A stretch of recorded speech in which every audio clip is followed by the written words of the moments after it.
Dear student, আজকের ক্লাসে আমরা আলোচনা করব সার্ভিং টু চ্যাপ্টার 8 থিওডোলাইটের মৌলিক নীতিমালা।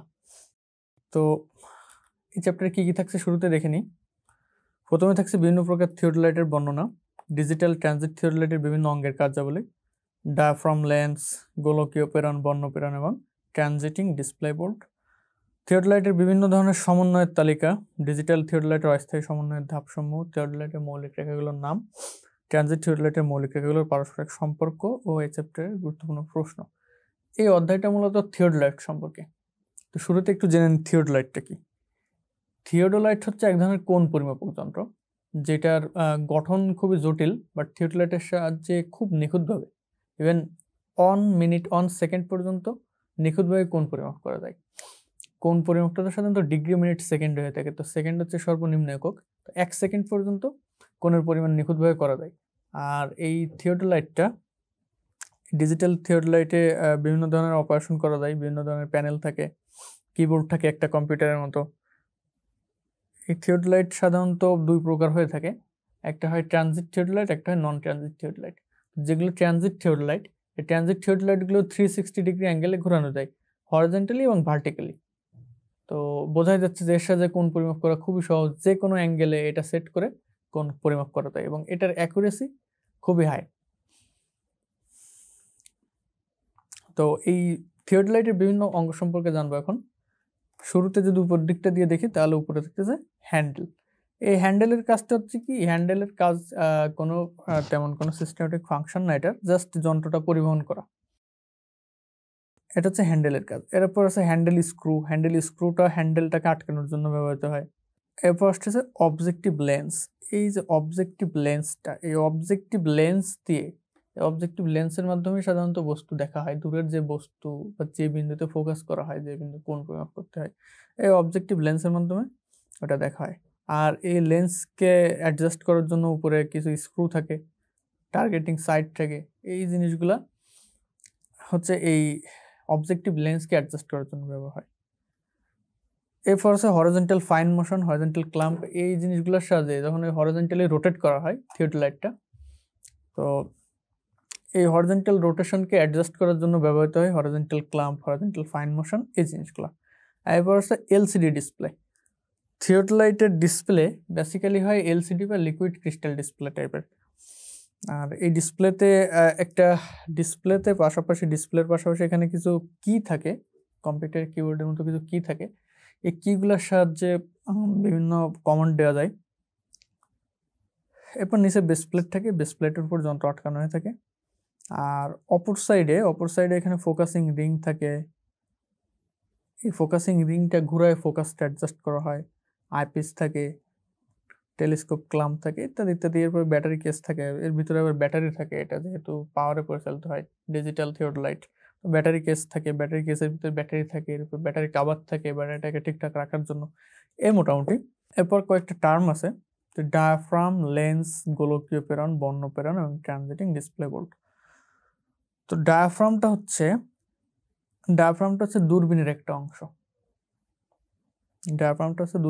অংশ। যেখানে মূলত এই প্রতিফলিত হওয়ার পর ডায়াফ্রামের ক্রস হেয়ার থাকে, ওইখানে এই যে আলোটা প্রতিফলিত হওয়ার পর ওইখানে গিয়ে আলোক রশ্মিগুলো মিলিত হয়, ডায়াফ্রাম। তারপর হচ্ছে লেন্স তো আমরা সবাই জানি, লেন্স হচ্ছে দুইটা গোলাকার পৃষ্ঠ দ্বারা সীমাবদ্ধ কোনো স্বচ্ছ প্রতিসারক মাধ্যম, যেটা দিয়ে আলোক রশ্মি প্রতিসারিত হয়।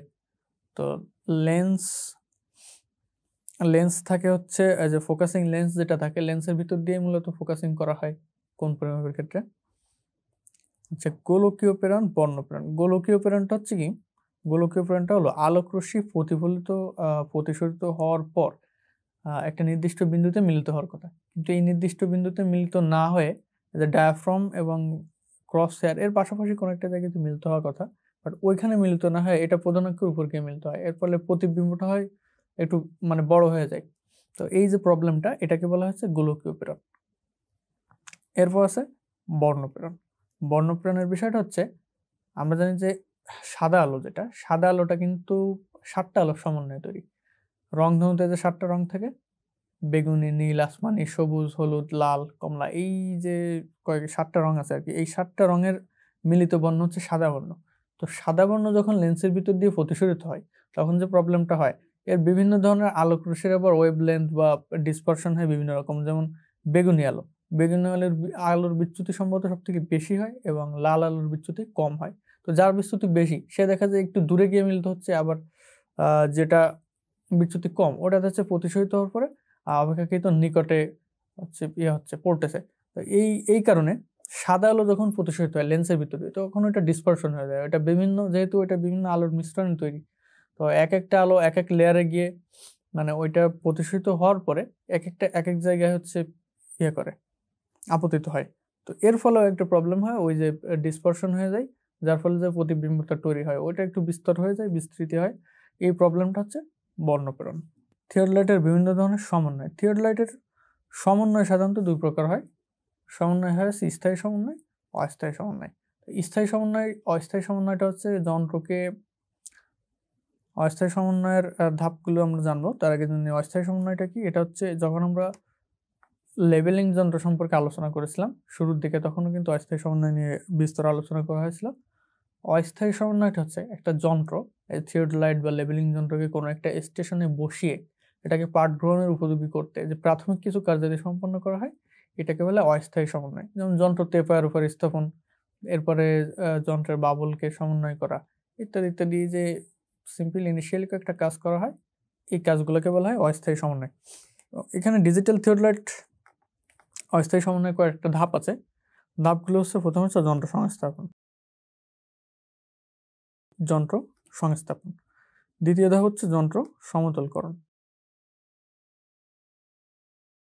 এবং তৃতীয় ধাপ হচ্ছে ফোকাসিং ও প্যারালাক্স দূরকরণ। যন্ত্র ফোকাসিং, প্যারালাক্স দূরকরণ। তো ফোকাসিং ও প্যারালাক্স ত্রুটি সম্পর্কে আমরা সবাই কম বেশি জানি, প্রিভিয়াস চ্যাপ্টারগুলোতে প্যারালাক্স আলোচনা করেছি। এটা হচ্ছে যখন যন্ত্র প্যারালাক্স ত্রুটি হচ্ছে এমন এক ধরনের ত্রুটি যে ওই যে ফোকাসিং লেন্স যদি ওঠানামা করানো হয় এর সাথে প্রতিবিম্ব ক্রস হেয়ারের তল যেটা আপতিত হয় ওই প্রতিবিম্ব ওঠানামা করে, এই প্রবলেমটা যখন হয় এটা হচ্ছে প্যারালাক্স, এটাকে বলা হয় প্যারালাক্স, এবং এই ক্রস হেয়ারের ফোকাসিংটা অ্যাডজাস্ট করে প্যারালাক্স দূর করা যায়। এই হচ্ছে ডিজিটাল থিওডোলাইটের অস্থায়ী সমন্বয়ের ধাপসমূহ। এখন জানবো থিওডোলাইটের মৌলিক রেখাগুলো। থিওডোলাইটের মৌলিক রেখা হচ্ছে উলম্ব অক্ষ, ভার্টিক্যাল অ্যাক্সিস, হরিজন্টাল অ্যাক্সিস, উলম্ব অক্ষ, আনুভূমিক অক্ষ, এরপরে Axis of the plate bubble বা পাতের বাবল অক্ষ, কোলিমেশন লাইন, তারপর আছে দূরবীনের বাবল অক্ষ, স্ট্রাইডিং লেভেল অক্ষ। এটা যদি থাকে সব থিওডোলাইটে এটা অ্যাভেলেবেল থাকে না। এখন যেটা জানবো এটা একটু ইম্পর্টেন্ট, এটা মোটামুটি পরীক্ষাতে আসে। ট্রানজিট থিওডোলাইটের মৌলিক রেখাগুলোর পারস্পরিক সম্পর্ক।